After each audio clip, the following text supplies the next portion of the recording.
Hi everyone, welcome back. It's Kris and Jacki from my girlfriend's quilt shop, and today for our Scan and Cut video, we're going to talk to you about the simple steps you need to take in order to register your machine. Step 1 is you're going to find your serial number. So we want you to look on the back of your machine for a white sticker that has your serial number on it.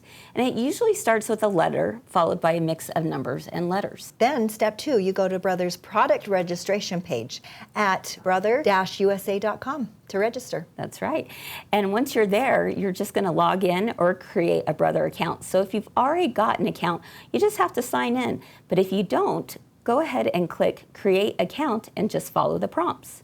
Step 4, you are entering product details. Enter the serial number you found, add the purchase date and where you bought it. A Brother authorized dealer, which is my girlfriend's quilt shop, of course. Of course, absolutely. And then finally, all you have to do is click Submit and you'll get a confirmation and you are all registered. Pretty simple, right? So that's how easy it is to do. Now we have some other things that we also need to take care of in the beginning when you first get your machine. And so we'll go through some of those next steps in the next video.